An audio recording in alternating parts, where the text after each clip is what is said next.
If you're an iShowSpeed fan, then you have to remember that white boy who was copying Speed's mannerisms, his sayings, and everything that was embodying Speed.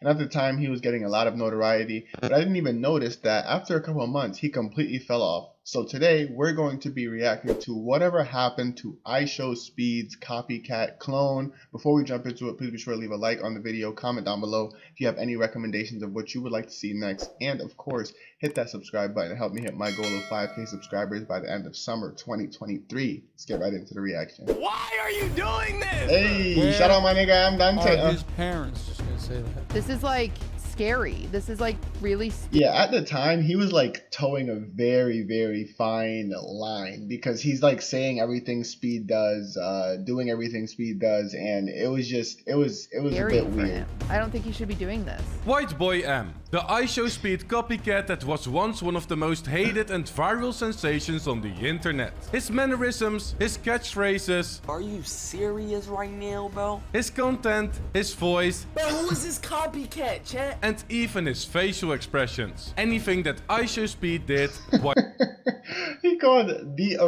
Imagine calling the OG the copycat, bro. White Boy M did. And while many outed him for this strange behavior and brushed it off as short-lived popularity, Emerson secretly had a plan to prove every single critic wrong. So, what actually happened? Okay. And did White Boy M eventually fall off like everyone expected? Well, it's time to find out. The story begins in 2019, when a young Emerson started uploading And this really does go to show just exactly how influential like these new wave of influencers and content creators are. Like, I grew up on PewDiePie, Markiplier, KSI, and the Sidemen and stuff. So like it was a bit of a different influence.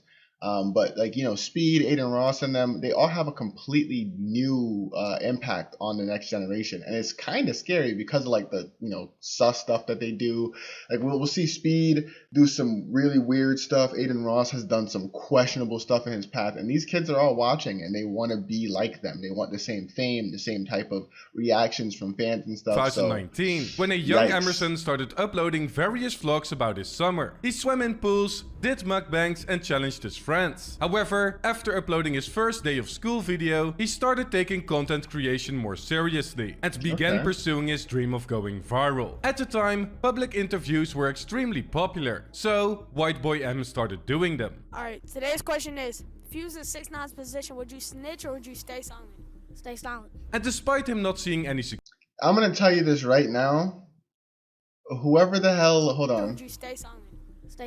No idea what it's a girl, what she's talking about. Like, you've never been in any position other than when like your siblings are gonna tell your mom on you to know what it means to like be facing that much time in jail. And despite him not seeing any success with this, he did finally start understanding the concept of following trends and tried his luck with Omegle videos and eventually Fortnite as well. The last decision turned out to be his favorite, as he now turned into your typical cracked Fortnite montage kid called Bluffin, and he tried to grind his way into various community teams to get recognized. He got some support here and there, but nothing that really put him in the spot. The wave of Fortnite content creators when Fortnite was at its biggest was just crazy. Like they had like tens of people going crazy, like nuts, blowing up like weekly, it seemed like. Spotlight. So he tried becoming a designer, attempted to get the attention of Aiden Ross, continued uploading Fortnite videos, streamed on Twitch, and even sold masks during the pandemic. Emerson did anything to get his money up and achieve his goals, but the journey of an aspiring See, that you do have to kind of admire though, because that is one thing that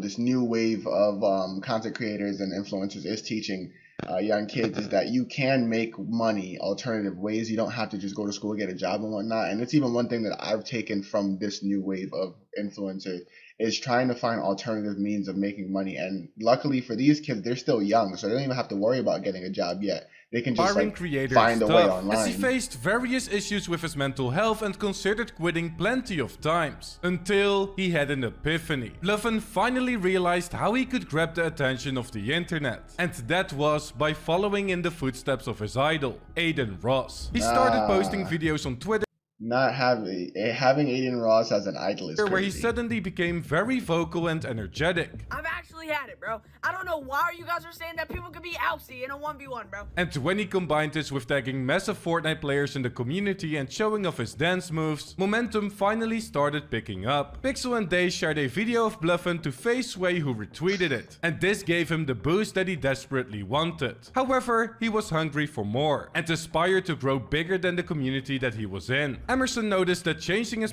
that, mark my word, has some weight to it, man. Personality into the most liked content creator at the time was highly effective for his growth. And when he first discovered iShowSpeed and took a liking to his hilarious persona, he kept this in the back of his mind. You see, he started getting recognized and support from some of the biggest Fortnite players in the scene, but then suddenly disappeared at the end of 2021, explaining in an update video that he had to delete a lot of his videos as he got suspended for filming inappropriate content on his school's campus. Jesus Christ, yeah. See, that's always the trouble, though. Is like these kids still have school. These kids still have like their regular life going on. So once they start getting a little bit of notoriety, they feel like they're detached from it, but you still have expectations in the real world. And that he now had to come up with a new content plan. This plan consisted out of his regular uploads at first, and things were actually going well. Yet, it wasn't the fame that he always wanted. So, he came up with the most genius plan to blow up. And to everyone's surprise, it actually ended up working. Oh boy. He just said, you know what? Now officially rebranded. I am Speed. He became the Flash.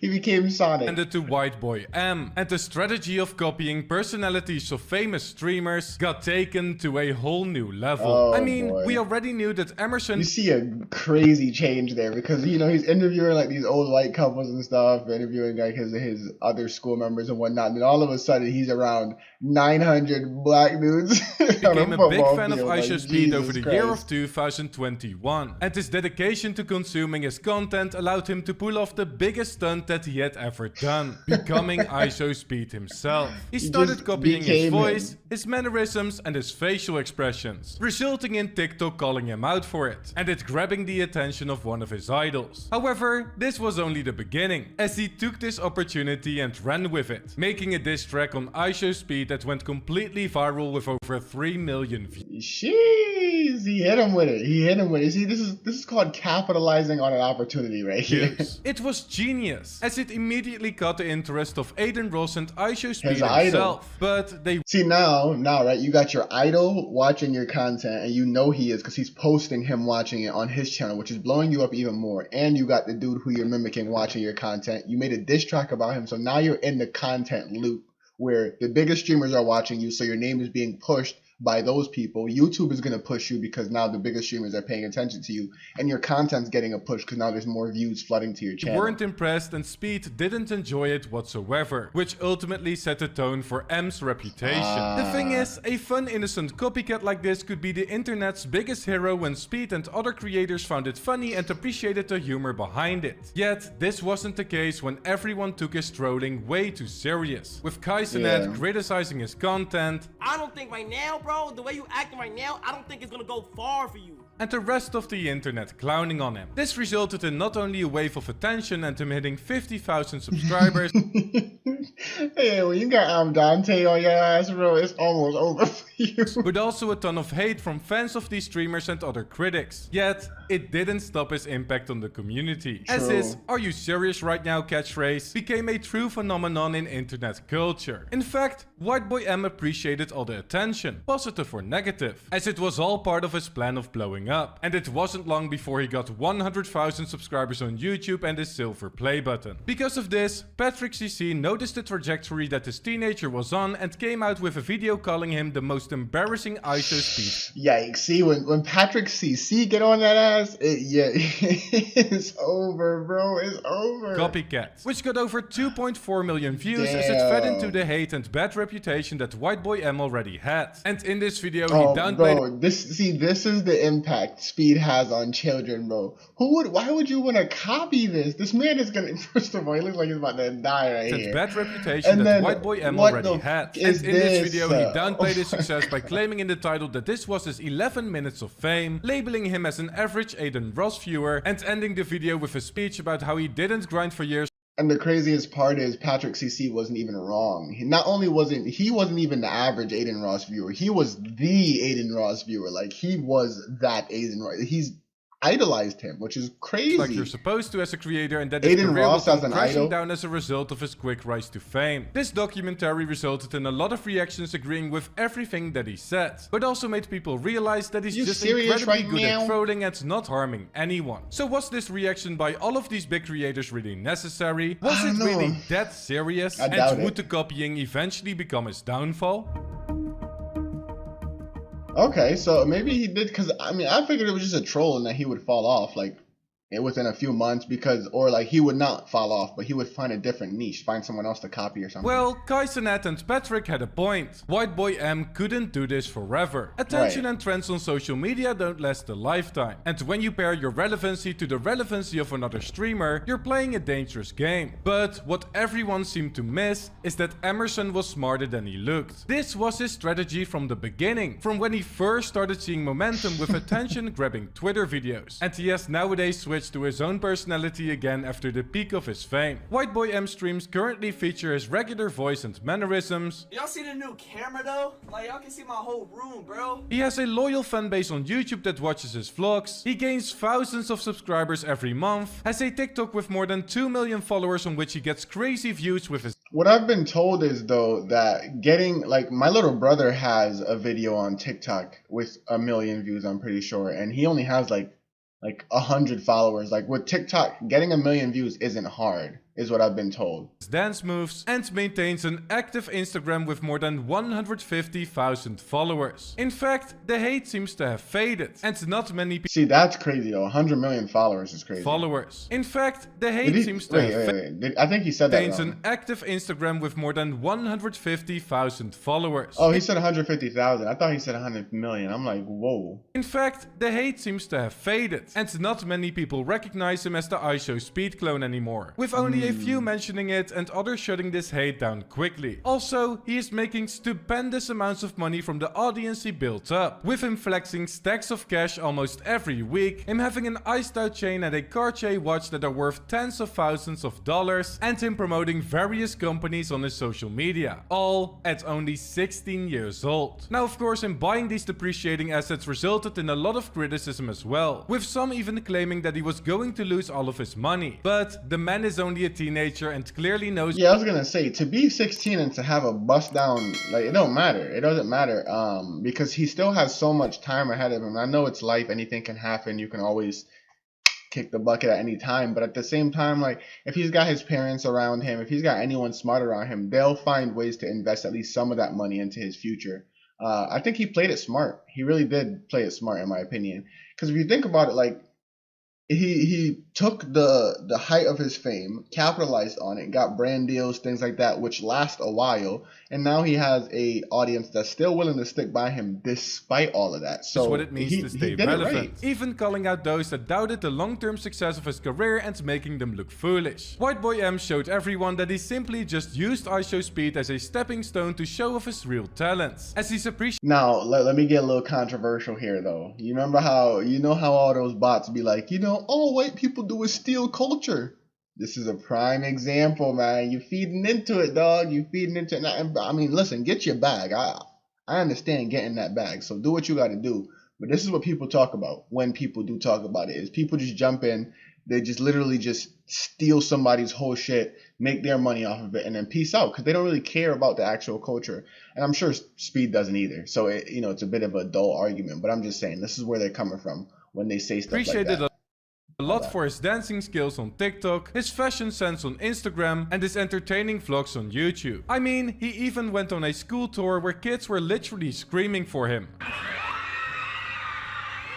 No, but you gotta understand though, these are 8, 9-year-olds. They'll scream for anybody that is perceived as famous. Like, you feel me? Like, it's the reason behind why they're screaming. Is this guy uplifting them and telling them to do good things, go to the gym, teaching them how to manage their finances properly? I know that's not stuff that kids want to hear, but it's the stuff that they need to hear. When you have somebody that is like this, like, hey, I'm not iShowSpeed copycat, it's not really a good message. It doesn't matter if they're screaming for him or not. They're children. And him making the day of many children during this event. So, is White Boy M really this embarrassing, pathetic iShowSpeed? still, you know, doing his round, making these kids days, but it's just what's behind it is what's more important. Like when the adults are looking at it from obviously from a positive perspective, it's like, yeah, he got kids dancing with him, he's making their day, they're all happy, screaming, shouting, whatnot. But you know, it's what's behind it that the adults really have to watch for. It would be the same if I don't know, like you know, who was his name? Freaking what's the dude that played Minecraft that got busted for being like a freaking pedophile or whatever? Like if he did a tour and kids were screaming for him, it'd be like, great, you know, there's somebody that they like, but what is he really? You know Really what I this mean? embarrassing, pathetic iShowSpeed copycat that's ruined the art of content creation? I don't think so. In fact, I think that a harmless troll who found success by impressively copying one of the biggest streamers and making people laugh successfully executed a brilliant plan, and that the hate surrounding him got blown hugely out of proportion. He obviously never cared about the hate, and still doesn't to this day. So I'm curious to see how Whiteboy M will develop as a creator and how the rest of his career will unfold. Finding out if the haters eventually get proven right, or that this young vlogger with a sense for virality and an unmatched determination keeps doing the impossible. I guess only time will tell. Yeah, I mean, at the end of the day, that's really what's going to boil down to is as time progresses, will he sustain whatever he's at now? Because it's still relatively recent to when he was doing this. So he was only doing this like less than a year ago. So, you know, in another year's time, we're going to see even less numbers unless he's able to pull off something again that raises that virality. Because with viral things, at most they last a year or two. You think about even like Fortnite, it was the biggest game out and it still is like the highest grossing game or like the most popular game of all time or whatever. But after around 3 years, it's not talked about anywhere near to the level it was talked about, let's say in 2020, 2021, when people were isolated and it really took over and like skyrocketed to being the biggest game. But this was what happened to iShowSpeed's copycat clone, whatever his name is, Whiteboy M. And if you enjoyed the reaction, please be sure to leave a like on the video, comment down below what you would like to see next, and of course hit the subscribe button to help me hit my goal of 5K subscribers by the end of the summer. Till next time, till the next video, gamers out.